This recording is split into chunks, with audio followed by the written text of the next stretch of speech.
Hi, I'm Annalisa Burgos, and this is the news now. Globally, prostate cancer is one of the top leading causes of cancer deaths in men. The statistics are sobering. 1 in every 5 men has the risk of developing prostate cancer by the age of 85. But prostate cancer, if detected early, is highly treatable and even curable. A woman has died and 15 others hospitalized after what reports said were botched surgeries. More than 60 aircraft are on display here, including this beautiful F-16. How important is it when you're racing here to have pole position? Because, like you said, you can't have many opportunities to overtake. As you can see, some people have already started leaving. And while a sense of normalcy has returned to Kathmandu, the city still faces a huge challenge of rebuilding both permanent housing and people's livelihoods. Taiwan is known for its bustling night markets and its delicious street food. And cancer survivor PJ Roberts, he's also supporting the Movember movement. And I guess we can see a little bit of the effort there, right, PJ? The moustache is coming through. I'm trying very hard.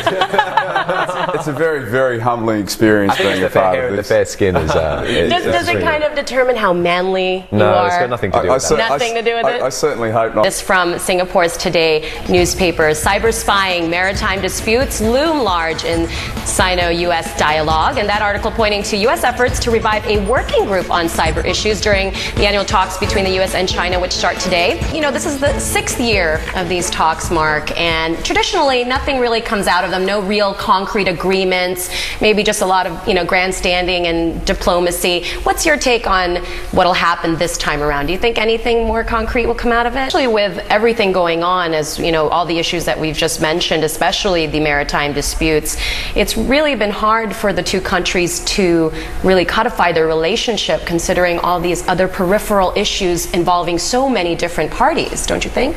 Well, everything is enormously complex. I'll move on to a big story that was actually coming out of APEC, the summit. Apparently not a different kind of diplomacy. Russian President Vladimir Putin, it seems, has created some fireworks at the fireworks display that happened at the APEC summit in Beijing. That's right. A lot of people are talking about this incident on social media because censors in China actually have scrubbed it from footage. Yeah, which just makes everybody want to see it more. Yes, right? Anytime you censor something, everyone's like, what happened? So let's look at Twitter and some of the reactions. Why censor? He was being a gentleman. And this is just a link to raw footage. Putin's moment with First Lady at APEC censored in China. And then some funny comments from all across Twitter. Haha, the unspoken rule of diplomacy: never hit on a president's wife, especially when you're single. Yeah, talking about Vladimir Putin because he is single now. But in the picture you can also see, just in the bottom left of your screen, President Xi and President Barack Obama, not far away from the incident at all. No, they all sat next to each other. Yeah. So, and hashtag Coatgate is trending. Chinese First Lady is known for her style and her fashion. That's right. And maybe she just didn't want to wear a tan blanket. Yes, tan is not cool. Remember all the flack that President Obama got? Thank you. Very smoothly done. Thanks. It's not summer. Anyway. It's always summer in Singapore. A woman has died and 15 others hospitalized after what reports said were botched surgeries.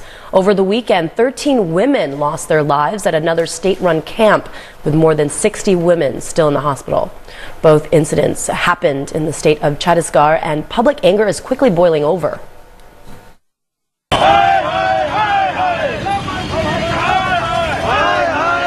Hundreds of protesters took to the streets in Chhattisgarh, demanding immediate action against the state's chief minister. They smashed vehicles and entered schools, destroying property. The protesters accused the minister of pushing the poor towards death, but the local government denied any responsibility. It blamed the deaths on doctors' negligence. हमने कड़ी कार्रवाई की है, doctor के खिलाफ criminal case किया है, CMO, BMO. In the capital of New Delhi, a demonstration targeted the headquarters of the ruling Bharatiya Janata Party. The angry protesters were from the women's wing of the opposition Congress Party. थोड़ी भी अगर शर्म हो राज्य शासन को तो अमर अग्रवाल जो हेल्थ मिनिस्टर है उनको तुरंत इस्तीफा देना चाहिए अपनी जवाबदारी को समझते हुए और गैर जिम्मेदाराना बयानों के लिए और हेल्थ मिनिस्टर को बचाने के लिए रमन सिंह को इस्तीफा देना चाहिए.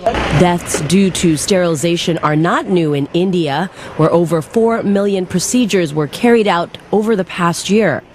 The government had previously paid compensation for such deaths, but the money means little to the family who have lost their loved ones. हम तो चाह रहे हैं वो उस डॉक्टर को जिसने यह दुष्कर्म किया है, कुकर्म किया है या साला जो भी भाषा उसके ऊपर इस्तेमाल किया, जिसने भी ये कार्य किया है, वो अपने जीवन में कभी भी कहीं भी रहे, वो कहीं भी सुख से सो नहीं पाए। उसके साथ भी यही घटना घटे, तब उसको मालूम चलेगा कि एक परिवार में जब अपने बीच क्या जाता है तो उसको क्या दुख होता है। Sterilization camps are often held as part of the government's attempt to control the country's booming population. Most of the women come from poor families and are paid to go under the knife. They receive $23, but they could end up paying with their lives instead. Celebrity chef Gordon Ramsay is hungry to expand in Asia. He was in Singapore this week to open his second restaurant in the region, Bread Street Kitchen at the Marina Bay Sands. He opened the first one in Hong Kong last fall. So let me introduce our chef de cuisine, Sabrina. Okay. One of the most talented females anywhere in Singapore. Sabrina? Hi. You good? Is he nice to you? He doesn't yell at you, does he? Like, you can tell me. She yells at me. She yells at me. Ramsay isn't stopping here. His second restaurant in Hong Kong, London House, opens in October. He's planning a Bread Street Kitchen in Dubai's Atlantis The Palm Resort later this year, and another Bread Street Kitchen in Macau in 2016. And he's eyeing locations in Shanghai and Beijing.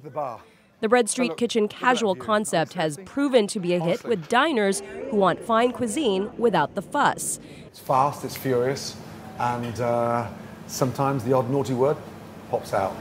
Profanity aside, Ramsay says this is nothing like the Hell's Kitchens you've seen on his TV show. But it is tough work. First 3 months is a nightmare, so we've got to tweak, install confidence, and tweak on a daily basis. Ever in search of a challenge, the straight-talking chef will take on one of his hardest yet. I'm going to do a chili crab here for Bread Street Kitchen. Yeah, not only that, because I busted my balls in mastering a chili crab. I've embedded myself in the community to get the passport to cook the chili crab. And they ran me ragged, and they put me through. Yeah, but you're going to be crucified probably if you try to do the chili crab here. They might criticize you. Listen, I don't know if you've noticed, but I quite like pressure. So I've got big, thick skin, and I give it, so I have to take it.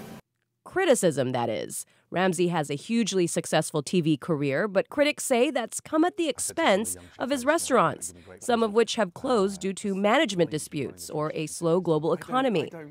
But he takes the criticism in stride. Everybody's a critic. Everybody has an opinion, and they're entitled to that. Do I listen to everybody? Of course I don't. I wouldn't be where I am today if I had to sit there and think. So, no, I move quickly. There's a very selfish tone that one needs to have and take criticism and not let it affect you. Already, the criticism here has begun with a few netizens saying the food was overpriced. Ramsay disagrees. I mean, I think we're reasonably priced, and time will tell, based on the success. For now, it seems the Gordon Ramsay name is bringing in the crowds, eager to try his brand of modern European food with British flair. Only time will tell if they'll be satisfied. We're going to be looking at some military planes in just a bit. Now, a lot of people focused on the deals here. In 2014, it was $32 billion in deals that were signed from that show, and they're expecting, at least the organizers are hoping, to match that or even surpass it, despite slowing global economy. Now, a little bit of the highlights for the public you can look forward to when it opens this weekend. Of course, the static display. You can climb into some of the planes like I did earlier, as well as the aerial performances, death-defying stunts by some of the Air Forces from, of course, Singapore, Malaysia, Korea, as well as the United States and France. And speaking of France, France is actually the featured country for the show.